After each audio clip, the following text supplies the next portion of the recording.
Kalau Anda ingin cepat menghafal Quran, saya berikan satu. Jadi setiap pertemuan satu ya, gitu ya. Sepakat?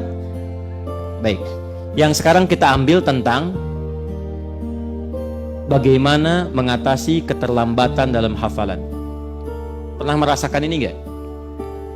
Belum saya sampaikan, bagaimana bisa pernah? Sudah, karena sudah tahu semuanya, saya tutup saja. Pernah merasakan ini enggak?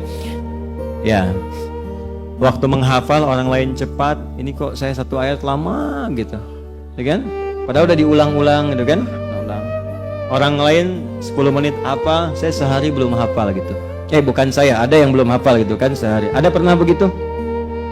Baik. Tapi yang menarik, ada yang sehari, semalam Dr. Bau punya saudaranya, itu satu hari Ali Imran hafal dalam sehari. Ada yang demikian. Kalau kita di karantina lebih dahsyat lagi. Ada dari 0, 30 hari itu bisa khatam Quran 30 juz. Ada yang sehari 2 juz hafal Quran. Ya, lebih dahsyat lagi. Nah, saya ingin masuk kepada yang satu dulu, yang lambat dulu. Gini. Lambat itu dalam pandangan manusia. Dari kitanya, sudut pandang manusianya. Kalau ingin menghafal Quran, maka keluarkan semua petunjuk hadisnya, termasuk ayat Qurannya. Di antara petunjuk itu mengajarkan pada kita demikian. Kalau ada orang yang berusaha menghafal dan mengulang-ulang, tapi merasa kemudian belum cepat hafal, maka biasanya Allah ingin memberikan hadiah 2 hal kepada dirinya yang belum tentu diberikan kepada orang yang merasa cepat menghafalkan Quran. Apa 2 hadiah itu? 1, ingin menambahkan pahala kepadanya yang menghapus dosa-dosa yang pernah ia kerjakan sebelumnya, sebelum Allah mudah menanamkan Quran pada jiwanya.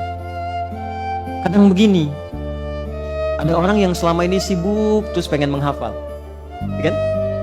Allah nggak bikin cepat langsung hafal tuh, tapi dibuat dulu berkali-kali, berhari-hari.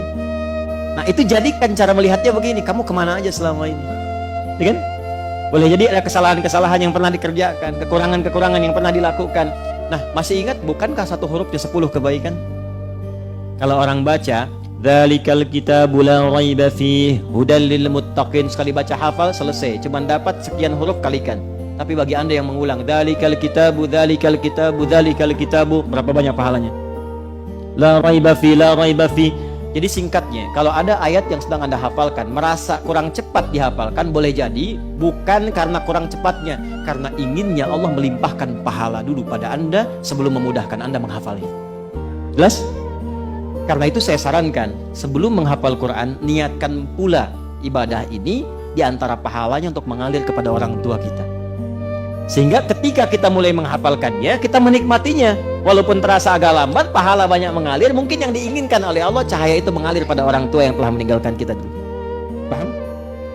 2, Allah menginginkan kita lebih kuat mendapatkan ayat yang dihafalkan itu, bukan sekedar hafal sesaat dan berikutnya hilang. Karena itu biasanya ada seseorang yang ketika diminta menghafal, orang melihat seperti lambat. Padahal di sisi lain Allah ingin menguatkan kekuatan ingatannya, sehingga menajamkan hafalan itu sehingga tidak mudah dilupakan dalam hidup dia. Jelas? Nah, jadi kalau sedang menghafal Quran tiba-tiba merasakan, oh kok saya susah begini, jangan dianggap itu, hilangkan semua persepsi itu, datangkan keterangan hadisnya seperti yang tadi saya sampaikan. 1, rasakan Allah ingin melipat gandakan pahala dulu sebelum memudahkan menghafalkannya. Dan yang kedua, Allah ingin menajamkan kekuatan ingatan di ayat yang sedang kita hafalkan itu sebelum memudahkan yang lainnya. Karena sifat ini tidak akan terjadi di semua ayat. Tidak akan terjadi. Saat menghafal Quran itu ada ayat yang mudah, gitu kan? Enak, nyaman, gampang. Tiba-tiba ada yang agak lama, tiba-tiba ada yang lama sekali. Tuh, nggak semuanya. Dan yang paling dahsyat, ada yang awalnya susah, kesananya gampang.